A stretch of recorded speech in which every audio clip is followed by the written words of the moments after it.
Há algum problema aqui, velhote? A voz era afiada, carregada da confiança não merecida de um homem que nunca fora realmente posto à prova.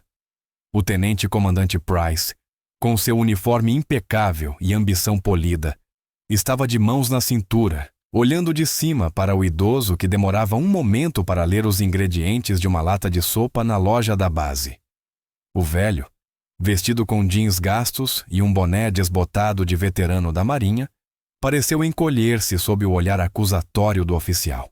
Movia-se com a lentidão e a economia deliberada da idade. Suas mãos tremiam com artrite, mas seus olhos, quando finalmente se levantaram, estavam surpreendentemente claros e calmos. Ele não parecia assustado nem intimidado, apenas observador. Essa reação tranquila pareceu jogar combustível na fogueira da impaciência de Price. "Eu fiz uma pergunta", disse o oficial. "Você está bloqueando todo o corredor. As pessoas têm lugares para ir. Isto aqui não é uma biblioteca." O velho, cujo nome era Silas, colocou a lata de sopa de volta na prateleira com um leve clique e ofereceu um pequeno aceno de desculpas. "Minhas desculpas, comandante. Eu só estava decidindo", disse ele. Sua voz era baixa, um murmúrio grave com um leve sotaque sulista, desgastada pelo tempo, mas firme. Ele não tentou se apressar. Em vez disso, encarou o olhar do oficial com uma serenidade imóvel que era mais perturbadora para Price do que qualquer resposta irritada poderia ser. Parecia um desafio, uma recusa silenciosa em se deixar intimidar. O maxilar de Price se contraiu. Era um homem em ascensão, recém-promovido, que via desrespeito em cada sombra, uma ameaça à sua autoridade em cada canto. Aquele civil idoso, provavelmente algum relíquia esquecida que passara 2 anos num navio de suprimentos 50 anos atrás, agora se tornara seu projeto da tarde. Ele seria transformado em exemplo, decidiu Price. É uma lata de sopa, não uma escolha de carreira. Alguns de nós têm deveres reais nesta base. O que você está fazendo aqui, afinal? Esta loja é para o pessoal da ativa e seus dependentes, não para marinheiros antigos vagarem e atrapalharem o serviço. Ele gesticulou com desdém para o boné de Silas. Tenho certeza de que seu serviço foi adequado, mas isso não lhe dá passe livre para incomodar a marinha de verdade. A farpa, feita para ferir, pareceu deslizar sem efeito sobre Silas. Ele apenas ajustou a aba do boné, o tecido já fino sobre o bordado de uma âncora. Tenho um cartão de identificação, comandante.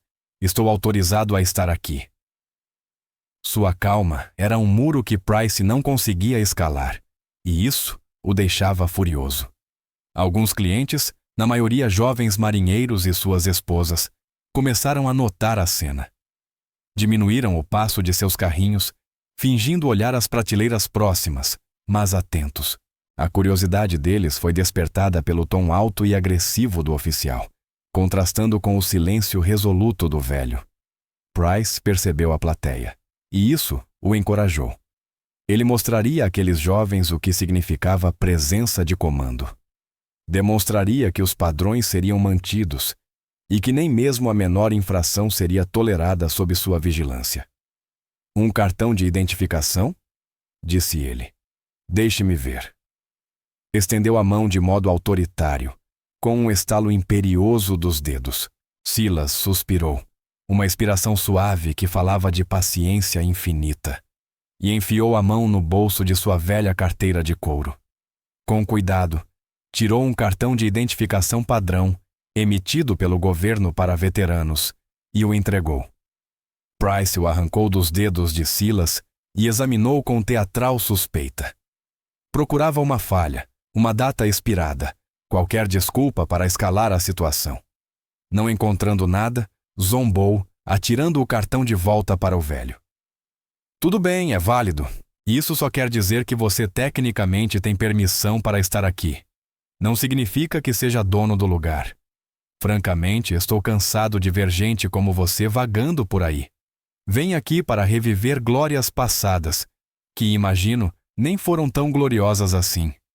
Ele se inclinou, baixando a voz para um sussurro conspiratório e insultuoso.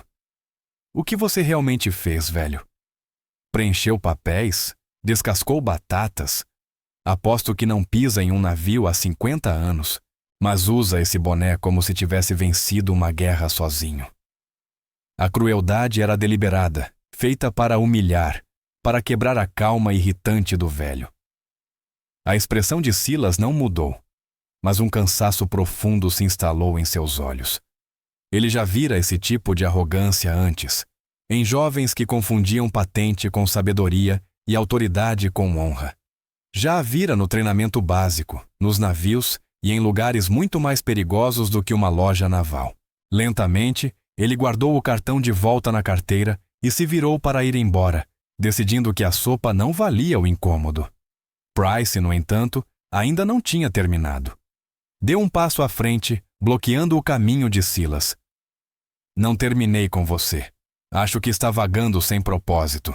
Estou ordenando que saia da loja agora, e não quero vê-lo por aqui de novo. A ordem aberta, a humilhação pública, finalmente causaram uma onda no silêncio do ambiente. Um mestre-chefe robusto, que observava do fim do corredor, decidiu que já tinha visto o suficiente. Com mais de 25 anos de serviço, o MCPO Davis possuía um instinto refinado para perceber quando uma situação estava prestes a ultrapassar o limite. Ele já tinha visto milhares de jovens oficiais ambiciosos como Price e sabia o estrago que podiam causar quando o ego assumia o comando. Aproximou-se da cena com passos calmos e controlados, sua simples presença sendo um testemunho de autoridade silenciosa. Comandante Price, senhor, disse ele com voz respeitosa, mas firme. Há algum problema em que eu possa ajudar? Price se virou, irritado com a interrupção. Está resolvido, mestre-chefe. Este homem estava causando uma confusão, e eu ordenei que ele deixasse a base. Os olhos de Davis se voltaram para Silas, que permanecia ali, esperando com a paciência de uma montanha. O mestre-chefe não via um encrenqueiro, via um velho marinheiro, talvez um avô, sendo importunado sem necessidade. Via uma serenidade em sua postura que não falava de fraqueza, mas de um autocontrole imenso. Com todo o respeito, senhor, ele não parece estar causando nenhuma confusão agora. Talvez possamos apenas acalmar as coisas. O rosto de Price ficou vermelho de raiva. A intervenção do mestre-chefe era um desafio público à sua autoridade. Está questionando minha ordem, mestre-chefe? Eu sou o oficial superior aqui. Este homem vai sair. Fim de conversa. Assim que a voz de Price começou a subir novamente, uma nova presença entrou no corredor.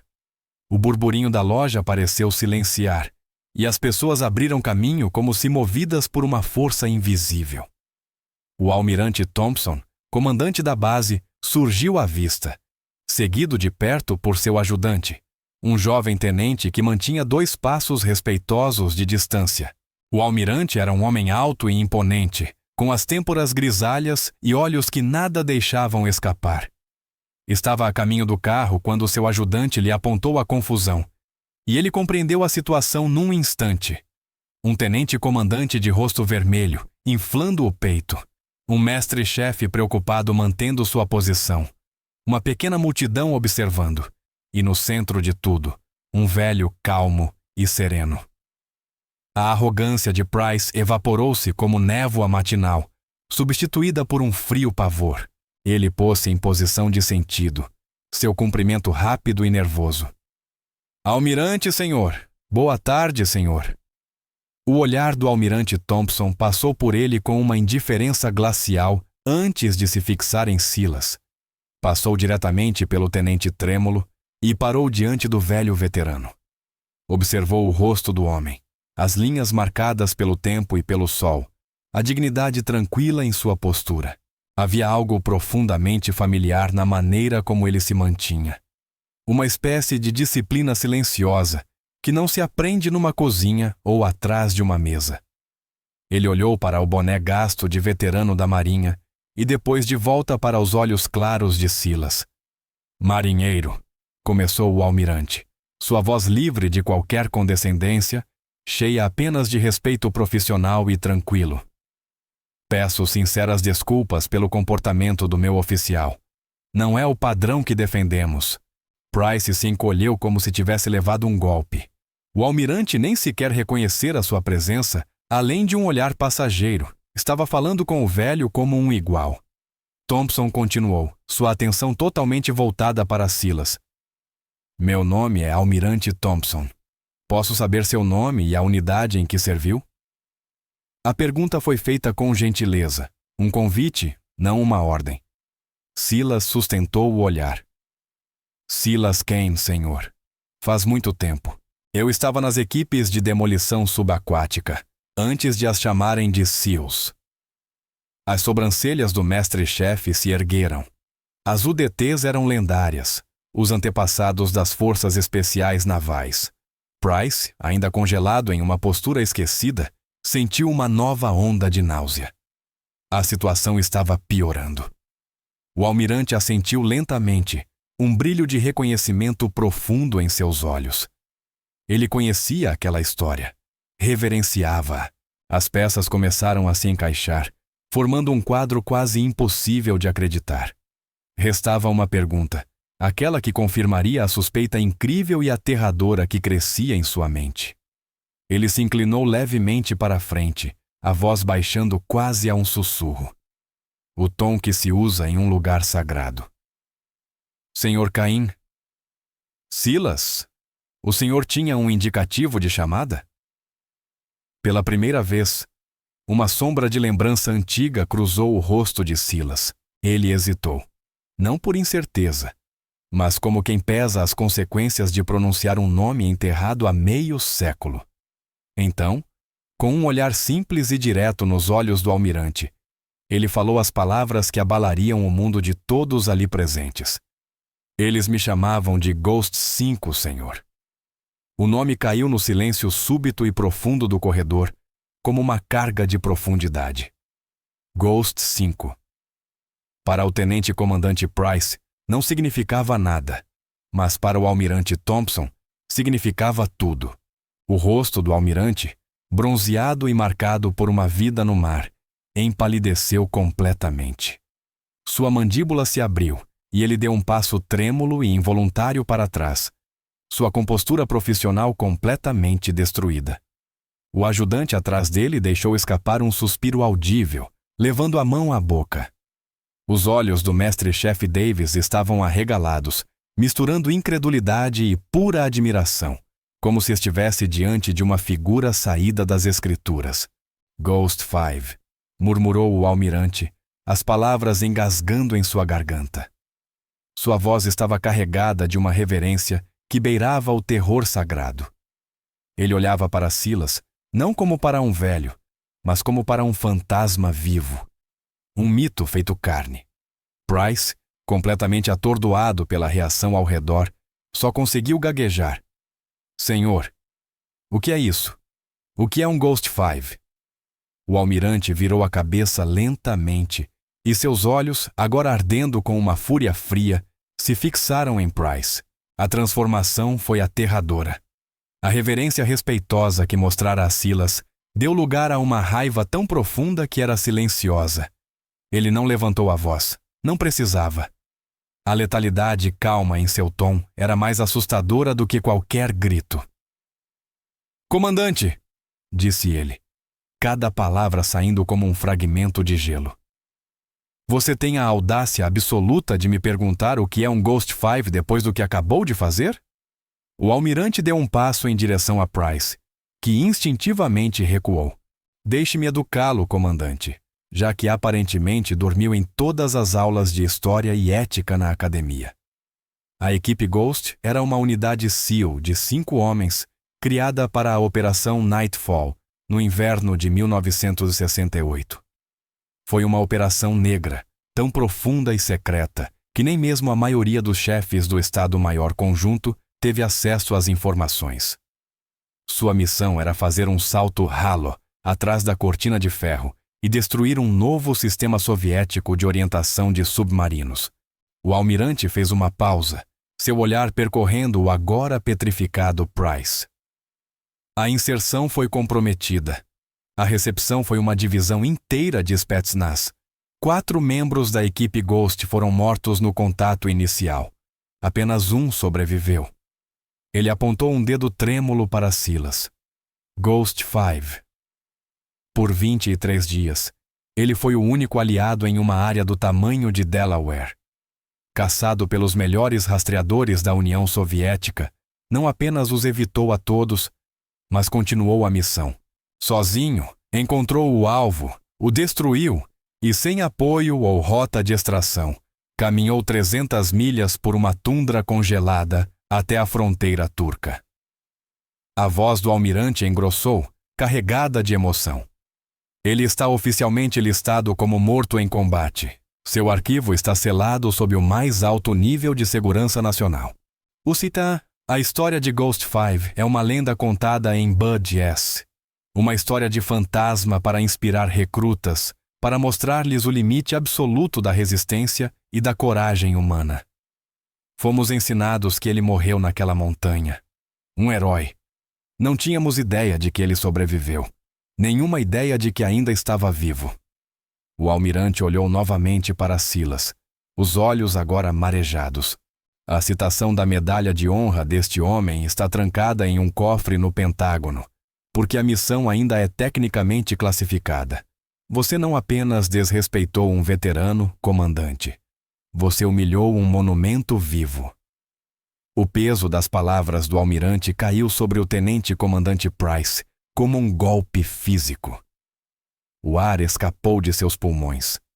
Ele olhou para Silas, o velho calmo de olhos serenos, e viu algo completamente diferente.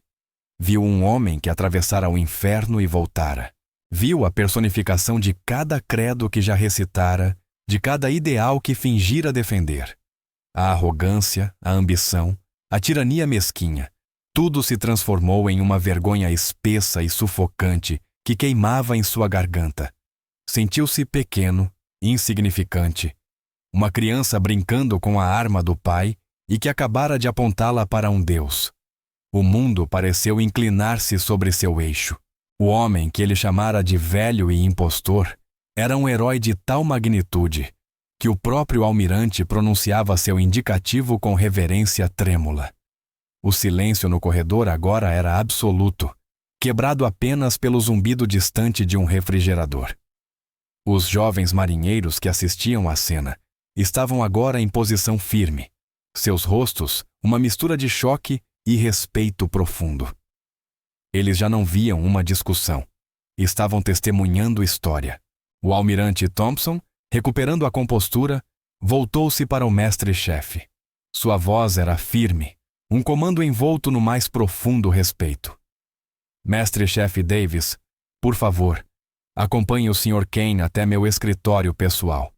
Certifique-se de que ele receba um café quente, uma cadeira confortável e tudo mais que precisar. Ele deve ser tratado como nosso convidado de honra. O mestre-chefe, com os olhos marejados, assentiu com firmeza. Sim, senhor almirante. Aproximou-se de Silas, mas em vez de guiá-lo, apenas disse: Senhor, se me acompanhar, por favor. Enquanto Davis e Silas começavam a se afastar, a atenção total e aterradora do almirante voltou-se novamente para Price. Comandante?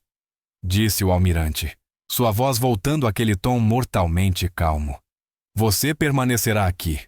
Depois se apresentará ao meu ajudante, que o conduzirá ao escritório jurídico da base. Entregará seu comando no SIM e, em seguida, será confinado aos seus aposentos, enquanto aguardamos uma revisão completa de sua conduta e de sua aptidão para o comando. Mas sua punição está apenas começando. Sua redenção, se é que ainda é possível, começará amanhã. Você será reatribuído. Passará o próximo ano no subsolo do Comando de História e Patrimônio Naval, arquivando as histórias dos homens que você claramente não compreende.